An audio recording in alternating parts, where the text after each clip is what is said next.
This is the first of the 3 tutorials about basic and common cartographic skills working with ArcGIS Pro.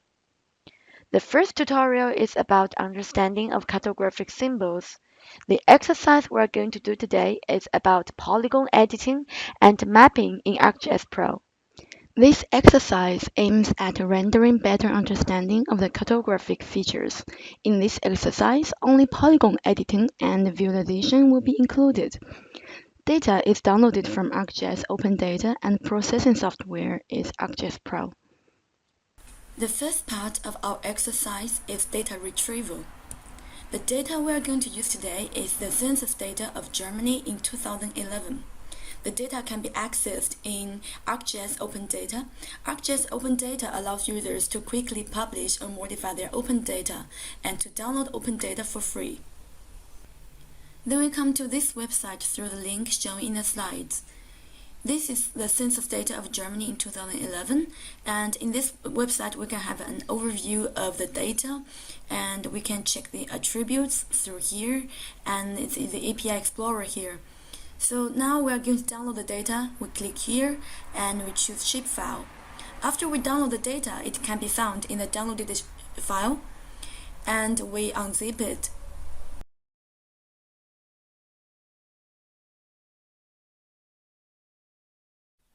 Now we are going to process and visualize the data in ArcGIS Pro. So the first thing we are going to do is to open ArcGIS Pro, and we create a new project. And I'll name it as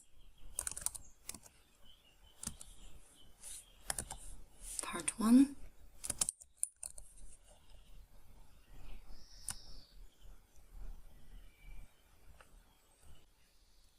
After I created a new project, here is what we're gonna see in ArcGIS Pro. Here you can see the toolbox and database style folders and locators that belongs to our project. Then here I'm going to add a folder connection, connect the project to where the data is. I right click on that, then I add folder connection, and I'll locate to where my data is.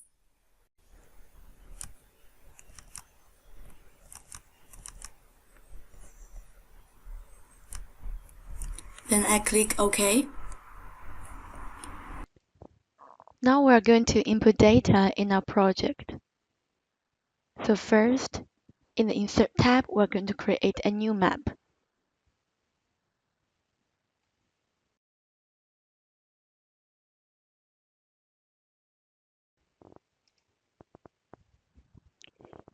In the map view, the default base map is a topographic map.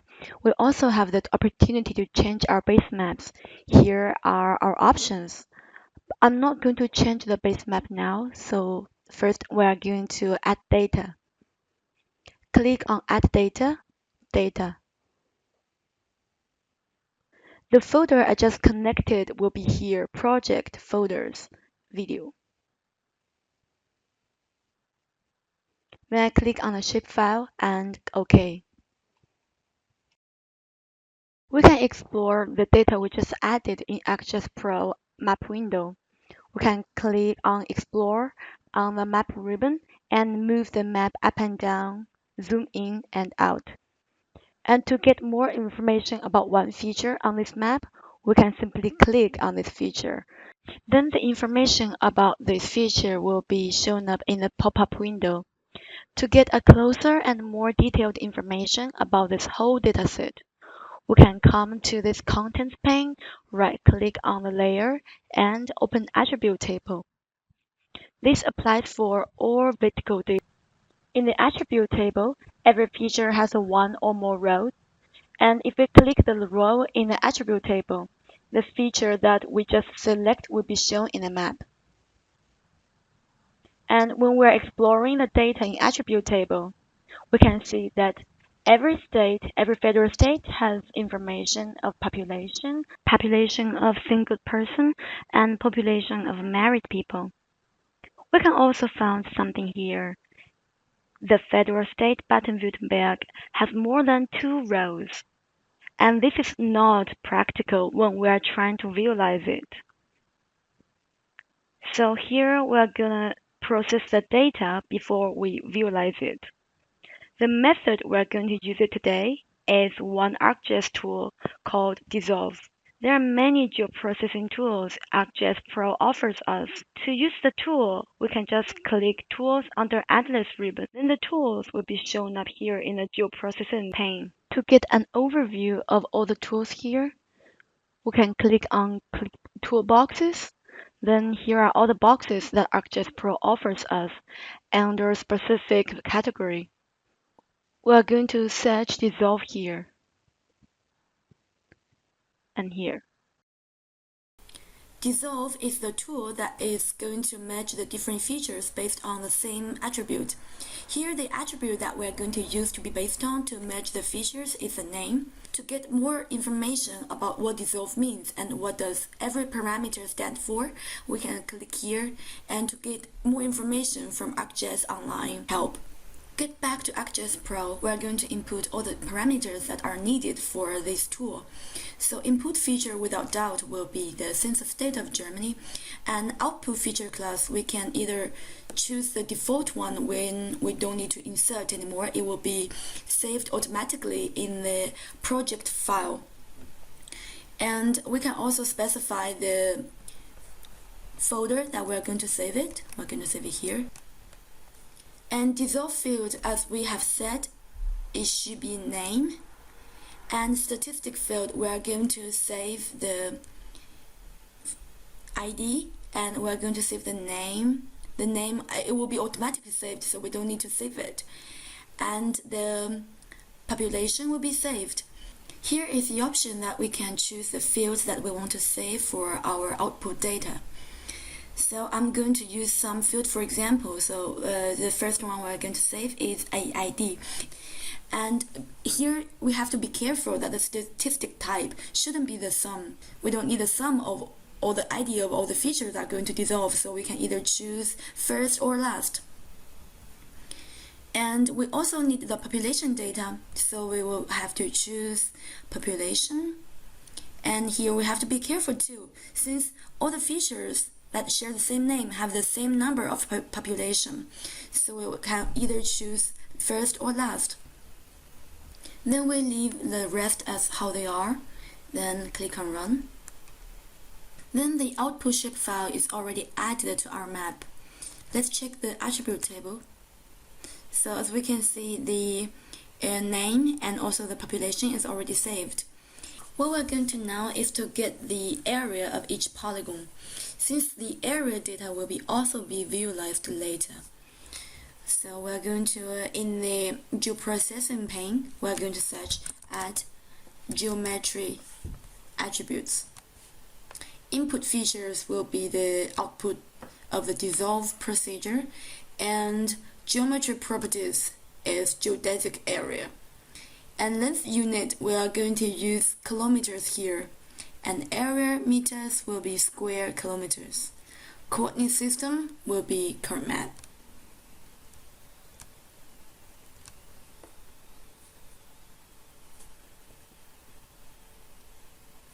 And shortly after the procedure, we can see the area of each polygon is already added. With the information of area and population of each federal state, we can get the population density of each federal state. How do we get it? So now we're going to add a new field in this shapefile, and the name would be density. Then the data type will be double or float. And in the field ribbon, we can click Save to save the new field.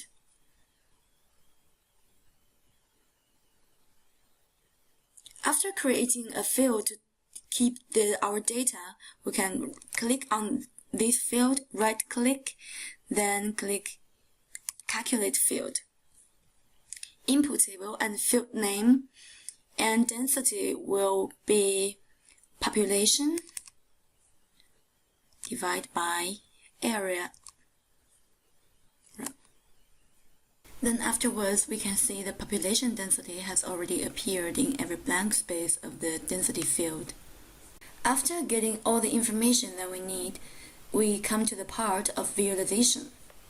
So first, we click on this layer, where we are going to visualize the population density, and we right-click on that, choose Symbology. Then the Symbology will appear here on the right as a pane. So we are going to use here as proportional symbols for the density. And then the field will definitely be density. Normalization none. And we can also set the size. I will set the size, minimum size as smaller, and maximum size I will set it to be, or when it's too small I can always change it, it will be bigger.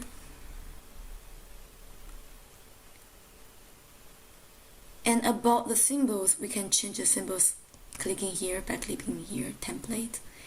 I'm going to use this one. Then I'm going to set the properties here. The colors, we can always explore more possibilities that we can use for our map.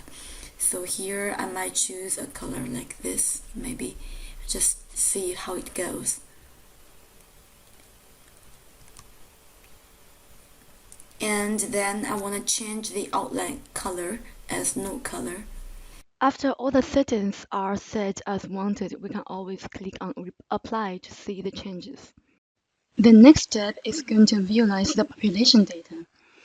So as we can see, we don't really need the topographic based map. So we unclick here, and also the attribute table is not important now, so we can make it smaller to make our map a little bit bigger.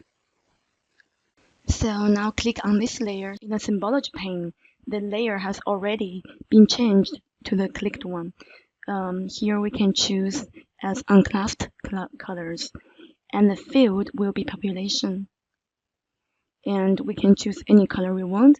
And also the outline, I prefer the outline to be no color. Then I click Apply.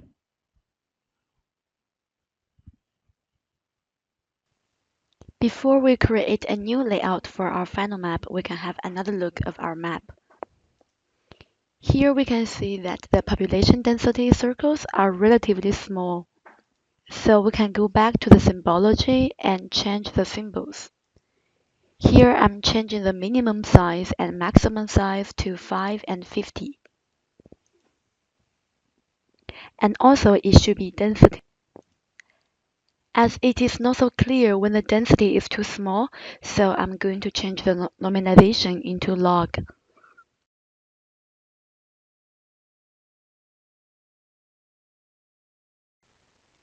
There are a lot more parameters that we can choose from in the Symbology pane. We can always explore more to find out the best presentation for the information that we want to show in a map. For the final touch, before we export the map, we have the opportunity to edit the map and also add map symbols in the layout view. To create a new layout view, we can go to Insert ribbon and click New Layout.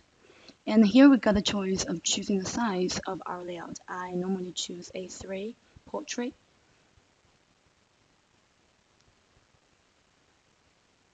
Then insert the map frame. The size and the scale of the map can also be changed here in the layout view, or can also be changed in the map view before adding this map frame to the layout. For the needed map symbols for our final map, we can choose on this insert ribbon, text, legend, scale bar, north arrow as needed.